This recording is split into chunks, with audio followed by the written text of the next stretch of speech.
اعوذ باللہ من الشیطان الرجیم بسم اللہ الرحمن الرحیم رب اشرح لی صدری ویسر لی امری یفقہوا قولی واحلل عقدۃ من لسانی۔ اچھا، سورہ رحمان سٹارٹ کرنے سے پہلے ہم تھوڑا سا اس کے انٹروڈکشن دیکھیں گے اور پھر اس کے بعد ہم سٹارٹ کریں گے، کیونکہ سورہ رحمان قرآن پاک کی مشکل صورتوں میں سے ایک صورت ہے جس کا ترجمہ کرنا، جس کو تفسیر بیان کرنا ایک انتہائی ذمہ داری والا کام ہے اور ایک بہت مشکل کام ہے۔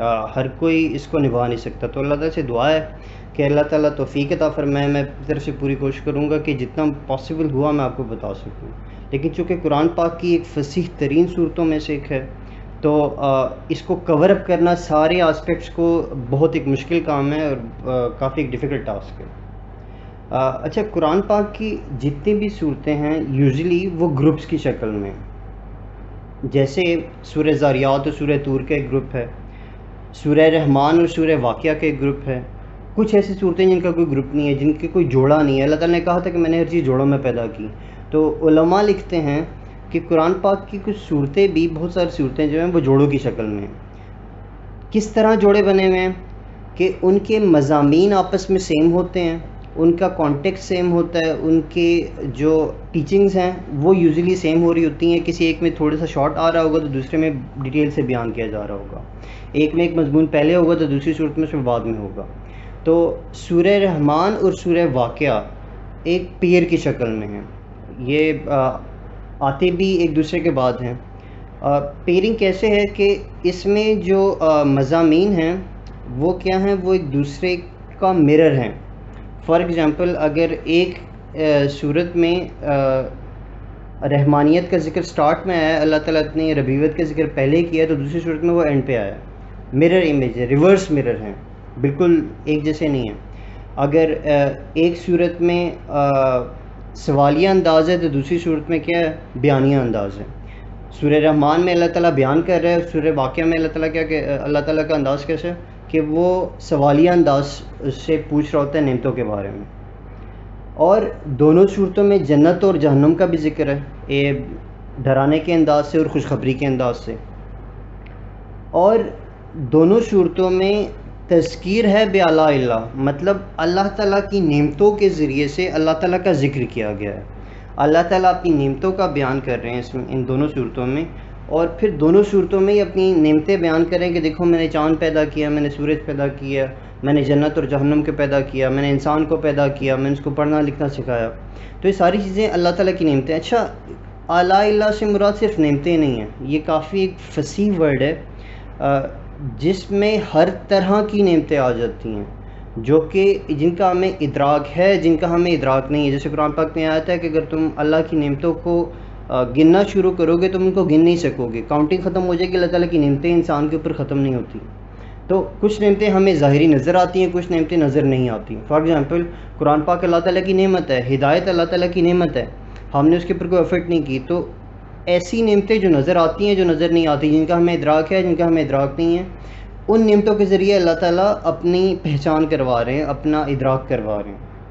مطلب جیسے کہ سورہ رحمان میں نعمتوں کا ذکر بہت کثرت سے آیا ہے، سب سے زیادہ اگر ہم لینتھ کے حساب سے دیکھیں تو سب سے زیادہ جو نعمتوں کا ذکر ہے وہ اللہ تعالیٰ کا سورہ رحمان میں ہے کہ بآلاء اللہ، جو فبأي آلاء ربكما تكذبان، یہ شاید 30 سے 31 بار اس صورت میں یوز ہو رہا ہے۔ تو اللہ تعالیٰ بار بار اپنی نعمتوں کے ذریعے باور کرنے کی کوشش کروا رہے ہیں، یہ بتانے کی کوشش کر رہے ہیں کہ اللہ آخر ہے کون۔ اور جو سورہ رحمان میں اللہ تعالیٰ کی جو نعمتیں ہیں ان کا جمالی رخ بیان کیا گیا ہے، جو سافٹ اینگل ہے وہ بیان کیا گیا ہے۔ اور جو سورہ واقعہ ہے اس میں اللہ تعالیٰ کی نعمتوں کا جلالی رخ بیان کیا گیا ہے، جیسے اللہ تعالیٰ بھرپور بادشاہت اور قہر اور جلال میں ہیں اس وقت، اور اس طرح سے بیان کریں۔ لیکن سورہ رحمان میں جمالی انداز اختیار کیا گیا ہے کہ اللہ تعالیٰ اپنی نعمتوں کا بڑے خوبصورت اور بڑے نرم انداز میں بیان کر رہے ہوں گے۔ انشاءاللہ جب ہم آگے پڑھیں گے تو ہم دیکھیں گے کہ کس طرح سے کیا گیا۔ تو سورہ رحمان میں جمالی رنگ غالب آ رہا ہے اور سورہ واقعہ میں جلالی رنگ غالب آ رہا ہے۔ اگین وہ ایک دوسرے کا مرر ہیں، مطلب پیر ہیں، پیر کس طرح سے، مرر امیج کی شکل میں۔ قرآن پاک میں جو سورہ رحمان ہے وہ فصاحت، بلاغت، ادبیت کے حساب سے جو لفظوں کا ظاہری حسن ہے اس کے حساب سے قرآن پاک کی سب سے زبردست صورت ہے، علماء کہتے ہیں۔ کیوں؟ کیونکہ اس میں جو خوشنما الفاظ یوز ہوئے ہیں، جیسے میں نے پہلے بتایا کہ جمالی رنگ جیسے کہ غالب آ رہا ہے، تو جو زبردست قسم کے الفاظ کا چناؤ ہے وہ بڑا زبردست ہے ماشاءاللہ۔ اور دوسرا جو اس میں لغت یوز کی ہوئی ہے وہ کافی خیر مشکل قسم کی ہے، کافی ایک فصیح قسم کی ہے۔ تو لغت کے اعتبار سے، لفظوں کے چناؤ کے اعتبار سے، جمالیت کے اعتبار سے، فصاحت کے اعتبار سے، بلاغت کے اعتبار سے قرآن پاک کی ایک بہترین صورت ہے۔ ایک حدیث ہے جس کا میں نے ریفرنس ڈھونڈنے کی کوشش بھی کی ہے، پر مجھے ملا نہیں ہے، کہ جس میں میں نے سنا تھا او کما قال علیہ الصلوۃ والسلام، جیسے رسول صلی اللہ علیہ وسلم نے کہا کہ سورہ رحمان قرآن پاک کی دلہن ہے۔ جیسے دلہن کو بھرپور سجایا جاتا ہے، اس کی ایک ایک چیز کو دیکھا جاتا ہے کہیں کوئی کمی نہ رہ جائے، ایسے ہی قرآن پاک میں اللہ تعالیٰ نے یہ صورت اتاری ہے کہ اس صورت میں ہر ایک چیز اتنی خوبصورت طریقے سے بیان کی گئی ہے کہ اس سے خوبصورت طریقے سے بیان نہیں کی جا سکتی اس سے زیادہ۔ تو یہ سورہ رحمان کا ایک چھوٹا سا انٹروڈکشن تھا اس کے ایک پیر کا، کہ سورہ واقعہ میں کس طرح اس کی مناسبت کیا ہے سورہ واقعہ کے ساتھ، اور کیسے اللہ تعالیٰ نے اس صورت میں اپنی نعمتوں کے ذریعے اپنی پہچان کروانے کی کوشش کی۔ بسم اللہ الرحمن الرحیم، شروع اللہ کے نام سے جو بڑا مہربان نہایت رحم والا ہے۔ اس کی پہلی آیت ہے الرحمن۔ الرحمن کو ہم پہلے بھی پڑھ چکے ہیں سورہ فاتحہ میں، الحمدللہ رب العالمین الرحمن الرحیم، روز بسم اللہ میں پڑھتے ہیں، بسم اللہ الرحمن الرحیم۔ لفظ جو اللہ تعالیٰ کے نام ہے اللہ، اس کے بعد اگر کوئی دوسرا معتبر نام ہے قرآن پاک میں اللہ تعالیٰ کا، وہ ہے الرحمن، یہ دوسرے نمبر کے نام ہے اللہ تعالیٰ۔ اچھا، اللہ کے بارے میں جیسے میں پہلے بھی ہماری تھوڑی ڈسکشن ہو چکی ہے کہ اللہ اس میں ذات ہے، اس کے بارے میں بھی علماء کی ڈیفرنٹ رائے ہیں کہ آیا یہ اس میں ذات ہے یا اس میں صفت ہے۔ کچھ علماء کہتے ہیں کہ یہ اس میں ذات ہے، کچھ علماء کہتے ہیں نہیں، چونکہ پہلے الف لام آ چکا ہے، تو جس ورڈ سے بھی پہلے الف لام آ جائے تو وہ اللہ تعالیٰ کے اس میں صفت ہے۔ فار ایگزامپل رحمان کیا ہے؟ صفت ہے، تو الرحمن اللہ کا نام ہے۔ شبیر یا بشیر وہ تو خیر رسول وسلم کا نام ہے۔ جیسے ملک بادشاہ، تو الملک اللہ کا نام آ گیا۔ قدوس نام ہے، القدوس اللہ کا نام۔ صفاتی نام، ایک صفت ہے دیکھنے والا، بصیر، تو البصیر اللہ تعالیٰ کا نام کہ دیکھنے والا۔ چونکہ وہ اللہ کا نام آ جائے تو صفات بدرجہ اتم موجود ہوں گی پھر اس میں، ہماری طرح نہیں، کیونکہ ہم بھی انسان بھی دیکھتا ہے لیکن اس کی بینائی لمیٹڈ ہے۔ اللہ کا دیکھنا اور انسان کا دیکھنا مختلف ہے۔ اللہ کے دیکھنے میں کوئی زمان و مکان کی قید نہیں ہے، انسان کے دیکھنے میں زمان و مکان کی قید ہے، ہم ایک لمیٹڈ چیز تک دیکھ سکتے ہیں، اس کے آگے نہیں دیکھ سکتے۔ تو اللہ اور الرحمن میں یہ علماء کا ڈیفرنٹ اوپینین ہے کہ اللہ اس میں ذات ہے یا اس میں صفت ہے۔ کچھ علماء کہتے ہیں یہ اس میں ذات ہے اور اس میں صفت نہیں ہے، کچھ علماء کہتے ہیں نہیں، چونکہ اس میں بھی جو الہ ہے اصل میں وہ صفت ہے، پالنے والا۔ تو اللہ دونوں لام کو اکٹھا کر لیں گے اور اللہ کا نام بنایا ہوا، تو یہ اصل میں یہ اس میں صفت ہی ہے، اس میں ذات نہیں ہے۔ اچھا، الرحمن جو دوسرا اللہ تعالیٰ کا خوبصورت ترین جو صفت کے اعتبار سے کہ اللہ رحمان ہے۔ اچھا، اس آیت کا سولیٹیرلی اگر ہم دیکھیں تو کوئی مطلب نہیں بنے گا کہ کیونکہ رحمان تو یہاں پہ لکھ دیا، لیکن اس میں خبر کیا ہے؟ مبتدا جو ہے وہ رحمان ہے، اور جو خبر ہے وہ کہاں ہے؟ تو اگر ہم اس کی نیکسٹ آیت دیکھیں تو وہ ہے علم القرآن، علمہ جس نے سکھایا قرآن۔ تو اگر جو جملہ بنتا ہے وہ ان دونوں آیتوں کو ملا کے بنے گا، الرحمن علم القرآن، رحمان جس نے قرآن سکھایا۔ یا اس کا اگر اور جو دوسرا ترجمہ علماء نے کیا ہوا ہے، الرحمن علم القرآن، دونوں کو ملا کے پڑھا ہوا ہے، رحمان نے قرآن سکھایا۔ دونوں آیتوں کا ایک ہی جملہ بنے گا، آیتیں دو ہیں لیکن جملہ ایک ہی ہے۔ تو اچھا، دو نام اللہ تعالیٰ کی، اب یہاں پہ کیا ہوا ہے؟ رحمان نے قرآن سکھایا۔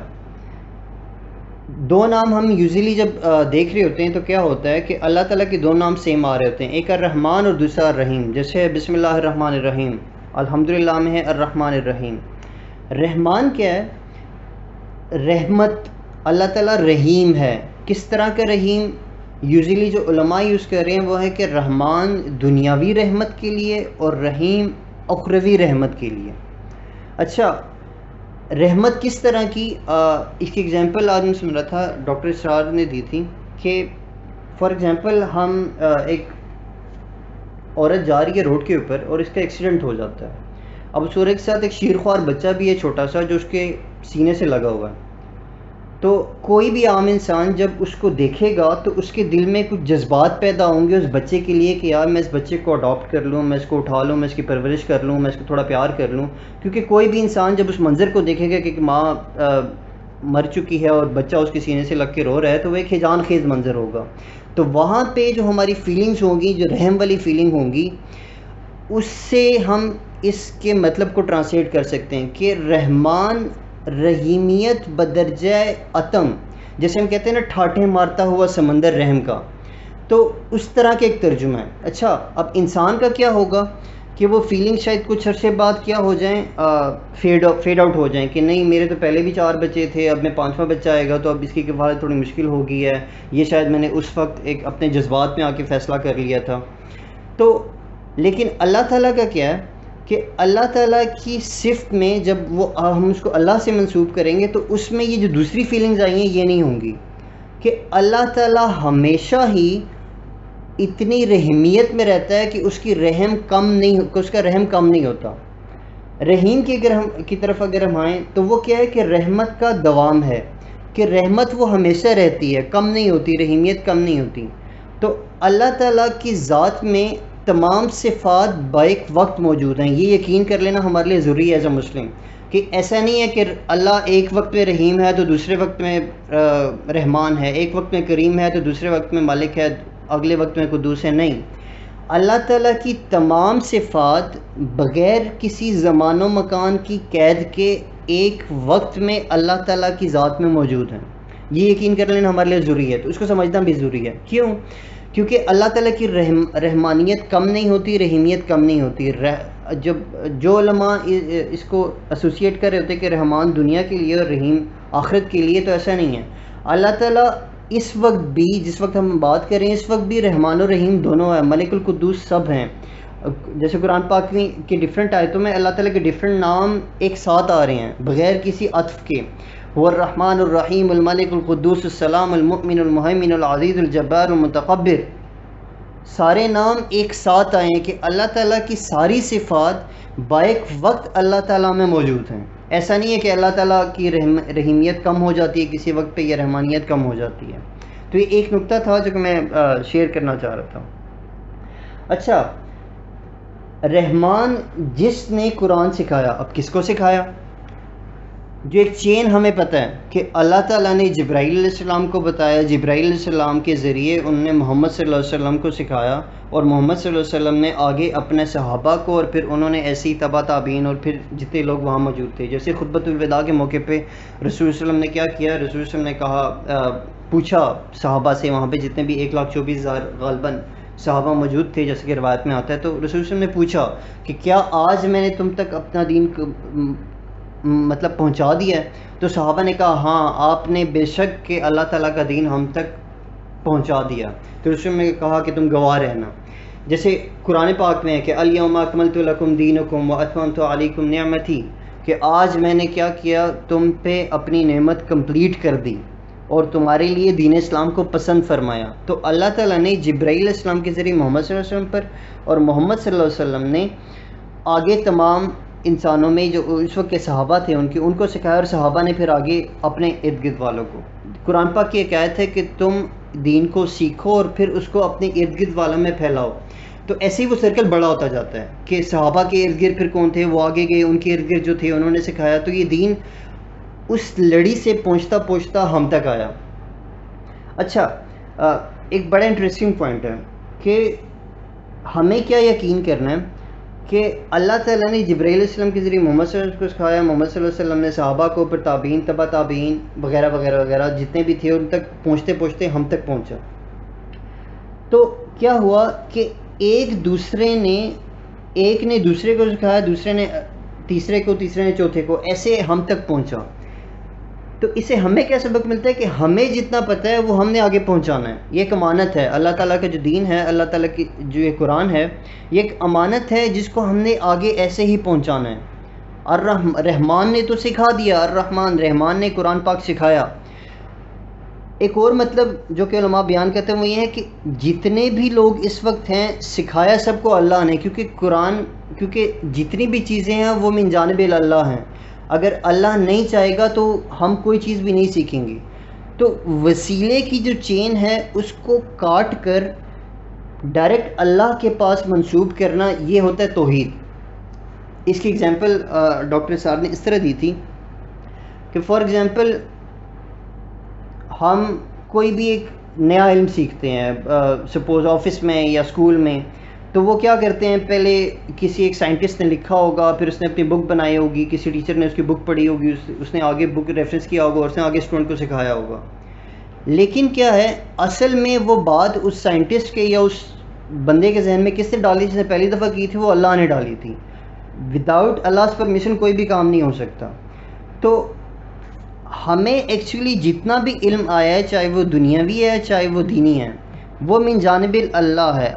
تو جو دینی علم میں جو لڑیوں کے بیچ میں, ڈاکٹر سار کہتے ہیں کہ جو لڑیوں کے بیچ میں پھنس گیا وہ اصل میں گمراہ ہو گیا.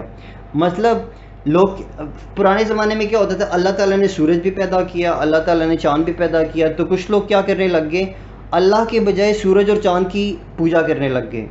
تو وہ ایکچولی ان لڑیوں میں بیچ میں پھنس چکے ہیں.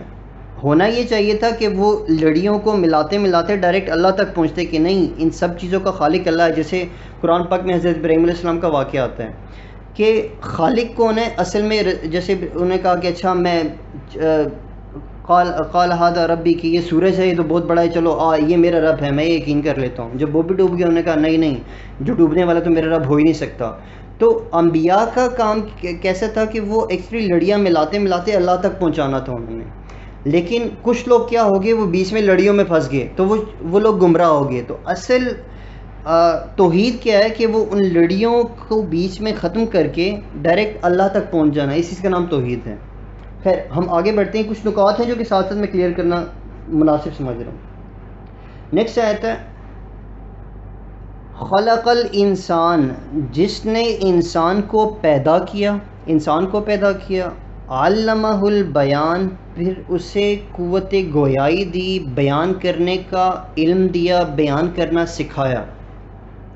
اچھا اگر ہم چاروں آیتوں کو ملا کے پڑھیں, رحمان نے قرآن سکھایا, پھر انسان کو پیدا کیا, خلق الانسان, انسان کو پیدا کیا, اور پھر اسے قوت گویائی دی, بیان کرنے کی طاقت دی.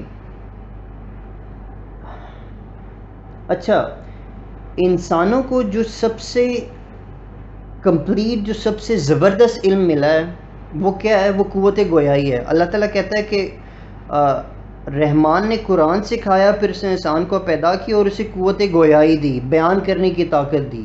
یہی ایک صفت ہے جو کہ ہمیں دوسرے ہمارے جو قریرز پہ جاندار ہیں ان سے ممتاز کرتی ہے. کیسے؟ جانوروں کے پاس ہم سے زیادہ طاقت ہے. جانوروں کے پاس ویژن جو ہے, اللہ تعالیٰ نے صرف قوت گویائی کے ذکر کیوں کیا؟ کیونکہ یہ وہ ایک صفت ہے جو کہ ہمیں دوسرے جانداروں سے ممتاز کرے گی. کچھ ایسے جانور ہیں اگر آپ کو پتہ ہے کہ وہ اندھیرے میں بھی دیکھ سکتے ہیں, انسان تو اندھیرے میں دیکھ ہی نہیں سکتا.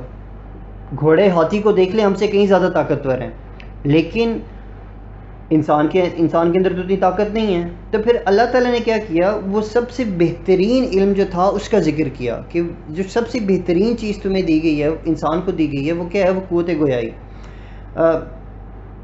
ہیومن برین کا اگر ہم مطالعہ کریں تو اس میں دیکھیں گے کہ اس کے ڈفرینٹ پارٹس ہیں. تو اس کا جو سب سے میجر پارٹ ہے وہ کیا ہے, جو کہ ہمیں سننے اور بیان کرنے کی طاقت دے رہا ہوتا ہے.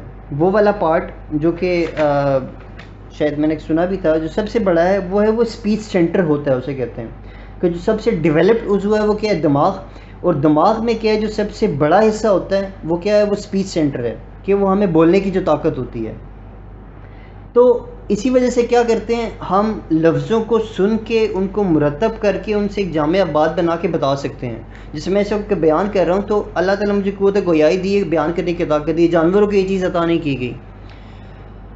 تو کیا ہوا, ان چاروں کو اگر ہم دیکھیں تو اللہ تعالیٰ فرماتا ہے کہ میں نے قرآن کی تعلیم دی، انسان کو بنایا، اور پھر کیا کیا، اس کو بیان کرنے کا علم دیا۔ اچھا، ان چاروں آیتوں کو ذرا ہم ان پہ کاؤنٹر طریقے سے آتے ہیں۔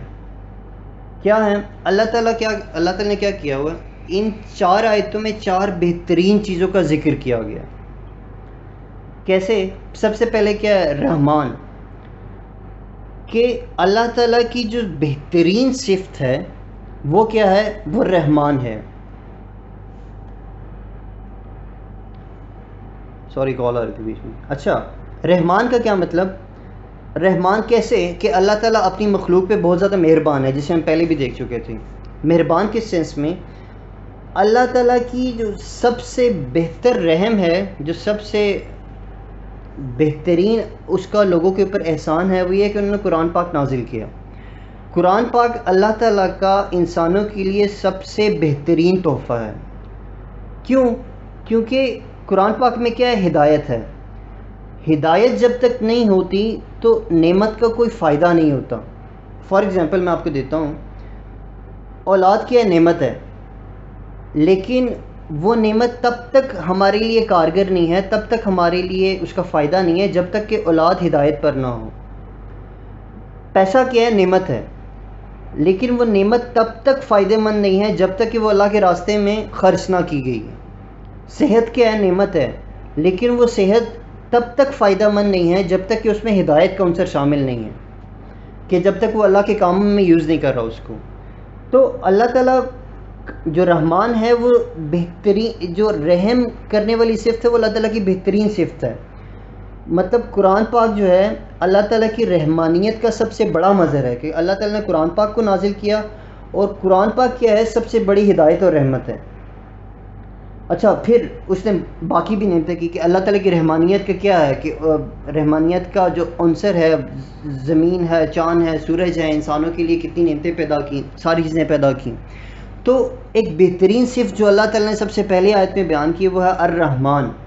اچھا، دوسری آیت اگر ہم دیکھیں، علم القرآن، وہی جو میں پہلے بتا رہا تھا کہ رحمان ایک سب سے بہترین صفت اللہ کی، اور دوسری اس کی کیا بہترین صفت، بہترین چیز جو ان چار آیتوں میں کیا ہوا؟ اللہ تعالیٰ نے 4 بہترین چیزوں کا ذکر فرمایا۔ ان کو بعد میں سم اپ کروں گا کہ کیسے بہترین چیزیں اور کیوں اس طرح کا ذکر کیسے آیا۔ تو دوسرے جو اللہ تعالیٰ کی بہترین، جو اللہ تعالیٰ کا انسانوں کے اوپر احسان ہے کہ اللہ تعالیٰ نے قرآن اتارا، قرآن کے ذریعے ہدایت دی، یہ دوسری صفت ہوگی۔ پہلی زبردست جو ان 4 آیتوں میں بیان کی گئی، پہلے الرحمن، وہ رحمان ہے، اگر رحمان نہ ہوتا تو شاید آج جو دنیا کی حالت ویسے نہ ہوتی۔ اگر اس کی رحمانیت نہ ہوتی، اس کی رحمانیت کو ہم ساری چیزوں میں نکال دیں تو پھر پیچھے کچھ بھی باقی نہیں رہ جائے گا۔ تو پہلی جو صفت بیان ہوئی ہے وہ ہے کہ اللہ رحمان ہے۔ دوسری کیا؟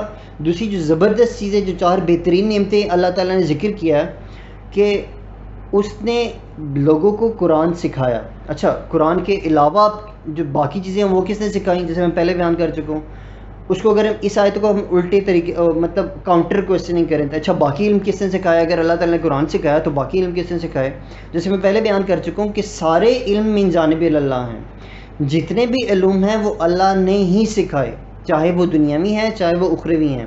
ہاں، اسباب ڈیفرنٹ پیدا ہو جاتے ہیں، تو اسباب کی جو کڑیاں ہیں وہ چاہے جتنی طویل کیوں نہ ہو، لیکن جانا وہ واحد القہار کی طرف ہی ہے، جو روٹ ہے وہ اللہ کی جانب سے ہی ہے۔ تو خیر، اسی کو جیسے میں پہلے بتایا کہ توحید کہتے ہیں۔